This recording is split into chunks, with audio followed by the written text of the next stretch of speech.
Hello friends, ഞങ്ങൾ വേളാങ്കണ്ണിയിൽ പോയിരുന്നു ഈ വെക്കേഷന്. ഒരു നേർച്ചയുണ്ടായിരുന്നു, അതിനായിട്ട് പോയതാണ്.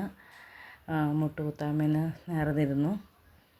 അപ്പോൾ എന്താണെന്നറിയില്ല, വേളാങ്കണ്ണി ശരിക്കും ഞങ്ങളുടെ ഫാമിലിക്ക് സംബന്ധിച്ച് ഞങ്ങൾക്കൊരു നല്ലൊരു അനുഭവമാണ്. അപ്പോൾ അതുകൊണ്ടാണ് അവിടെ പോകാനുള്ള കാരണവും തന്നെ. ഇതിനു മുമ്പും പോയിട്ടുണ്ട് 3-4 പ്രാവശ്യം.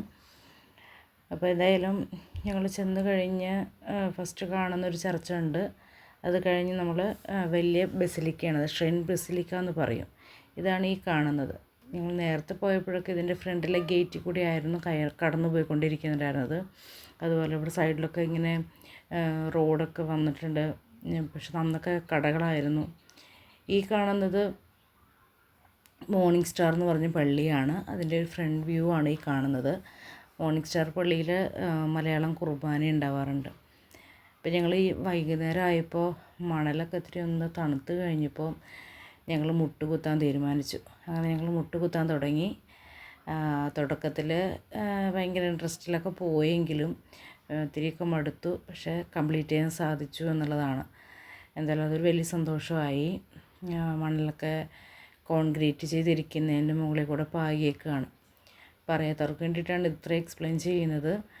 എന്തായാലും ഇത് വലിയൊരു അനുഭവമായിട്ട് മാറി ഞങ്ങൾക്ക്. അത് കഴിഞ്ഞ് വരുന്ന പള്ളിയാണത്. മുട്ടുകുത്തി കഴിഞ്ഞിട്ട് എത്തുന്ന അവിടുത്തെ ഒരു പള്ളിയാണിത്.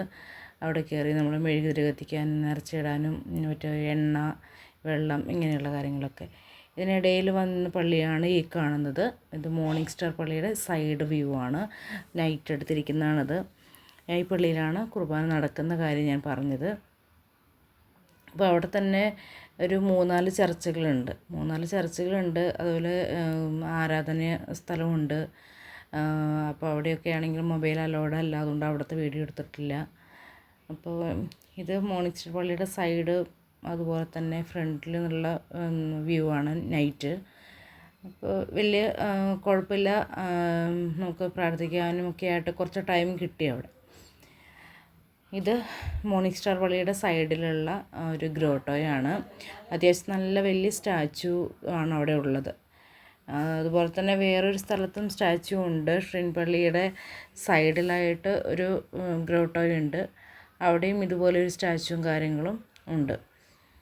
ഇതും കഴിഞ്ഞ് ഞങ്ങൾ പിന്നെ അടുത്തത് പോയത് ഇത്തിരി സന്ധ്യയായി. ഞങ്ങൾ ബീച്ചിലേക്ക് പോയപ്പോൾ ബീച്ചിൽ സന്ധ്യ ആയതുകൊണ്ട് തന്നെ ഞങ്ങൾക്ക് കൂടുതൽ കാഴ്ചകൾ കാണാൻ സാധിച്ചില്ല. ഇത് കഴിഞ്ഞ് ഞങ്ങൾ പിറ്റേ ദിവസം രാവിലെ ആയപ്പോൾ വീണ്ടും ഞങ്ങൾ പള്ളിയിൽ വന്ന് മോർണിംഗ് സ്റ്റാർ പള്ളിയിൽ കുർബാന കൂടി. അതിനുശേഷം ഞങ്ങളവിടെ വലിയൊരു സ്റ്റാച്ചു ഉണ്ട്, കർത്താവിൻ്റെ നല്ലൊരു വലിയ സ്റ്റാച്ചു ഉണ്ട്. അത് ഞാൻ ഈ ഒരു സൈസിൽ എടുത്തിരിക്കുന്നത് കൊണ്ടാണ് ഇങ്ങനെ കാണുന്നത്. 2 സൈഡിലും മാലാഖമാരും അതുപോലെ തന്നെ സെൻറ്ററിൽ കർത്താവിൻ്റെ ഒരു സ്റ്റാച്ചു ആയിട്ടാണ്. അത്യാവശ്യം നല്ല വലിയ സ്റ്റാച്ചു ആണ്. എനിക്ക് ഭയങ്കരമായിട്ട് ഇഷ്ടപ്പെട്ടു. നമ്മൾ ആകാശം മുട്ടി നിൽക്കുക എന്നൊക്കെ പറയില്ലേ, ആ ഒരു ഫീലിങ്. അപ്പം അതങ്ങനെ കാണാൻ സാധിച്ചു. അവിടെ നിന്ന് കുറേ ഫോട്ടോസും കാര്യങ്ങളൊക്കെ എടുത്തു. അങ്ങനെ ഇത് ഷ്രീൻ പള്ളിയുടെ 2ാമത്തെ നിലയിൽ നിന്ന്, അതായത് സുനാമിക്ക് ഉണ്ടായ സമയത്ത് ഈ ഒരു സ്റ്റെപ്പ് വരെയൊക്കെയാണ് അവിടെ വെള്ളം കയറിയതെന്നാണ് പറയപ്പെട്ടത്. അപ്പോൾ ഈ ഒരു 2ാമത്തെ നിലയിലാണ് ഞങ്ങളിപ്പോൾ നിൽക്കുന്നത്. അവിടെ നിന്നുള്ള വ്യൂ ആണത്. അത്യാവശ്യം നല്ല വ്യൂ ആണ് അവിടെ നിന്ന് കിട്ടുന്നത്. ഏകദേശം ആ ഫുൾ ചർച്ചുകളും മറ്റും ഇപ്പോൾ എല്ലാത്തരം കാഴ്ചകളും അവിടെ കാണാൻ സാധിക്കുന്നുണ്ട്. എന്താ പറയുക, മുട്ടുകുത്തുന്ന സ്ഥലം, മോർണിംഗ് സ്റ്റാർ പള്ളി, അതുപോലെ തന്നെ മോർണിംഗ് സ്റ്റാർ പള്ളിയുടെ ഫ്രണ്ട് വശം, ആ ചുറ്റുവട്ടമുള്ള കാഴ്ചകൾ മുഴുവനും ഈ ഒരു സൈഡിൽ നിന്ന് കഴിഞ്ഞാൽ നമുക്ക് നന്നായിട്ട് ആസ്വദിക്കാൻ സാധിക്കും. അത്യാവശ്യം ഫ്രണ്ട് വ്യൂ നന്നായിട്ട് കാണാൻ സാധിക്കുന്നൊരു ഭാഗമാണത്.